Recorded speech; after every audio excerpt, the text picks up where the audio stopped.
அமெரிக்காவின் தனிநபர் வருமானத்தில் நான்கில் ஒரு பங்கை எட்டுவதற்கே இந்தியாவுக்கு 75 ஆண்டுகள் பிடிக்கும் என்று உலக வங்கி கூறியிருப்பது அதிர்ச்சியை ஏற்படுத்தியுள்ளது. கடந்த ஜூன் மாதம் அமெரிக்க நாடாளுமன்ற கூட்டத்தில் உரையாற்றிய பிரதமர் நரேந்திர மோடி இந்தியா மூன்றாவது பெரிய பொருளாதார நாடாக மாறும் என்று சூளுரைத்தார்.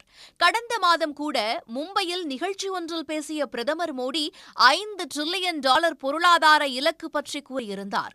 ஆனால் அமெரிக்கரின் தனிநபர் வருமானத்தில் நான்கில் ஒரு பங்கை எட்டுவதற்கே இந்தியாவுக்கு 75 ஆண்டுகள் தேவைப்படலாம் என்று உலக வங்கி வெளியிட்டுள்ள நடப்பு ஆண்டுக்கான பொருளாதார ஆய்வறிக்கையில் தெரிவிக்கப்பட்டிருப்பது அதிர்ச்சியை ஏற்படுத்தியுள்ளது.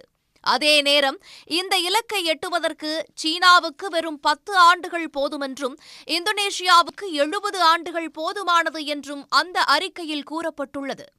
2023ஆம் ஆண்டு இறுதியில் நடுத்தர வருமானம் கொண்ட நாடுகளாக 108 நாடுகள் வகைப்படுத்தப்பட்டன என்று கூறும் உலக வங்கி அறிக்கை, இந்த நாடுகளில் வாழும் 600 கோடி பேரில் ஒவ்வொரு 3 பேரிலும் 2 பேர் கடும் வறுமையில் சிக்கியிருப்பதாக தெரிவித்துள்ளது. வயது மூப்பு அடைவோரின் எண்ணிக்கை வேகமாக உயர்தல், பெருகி வரும் கடன், கடுமையான புவிசார் அரசியல் மற்றும் வர்த்தக மோதல்கள் ஆகியவை பொருளாதாரத்தை முன்னேற்றுவதில் பெரும் தடையாக உள்ளதாக உலக வங்கி தெரிவித்துள்ளது. சன் நியூஸ் வாட்ஸ்அப் சேனலை ஃபாலோ செய்யுங்கள். QR கோடை ஸ்கேன் செய்து சன் நியூஸோடு இணைந்திருங்கள்.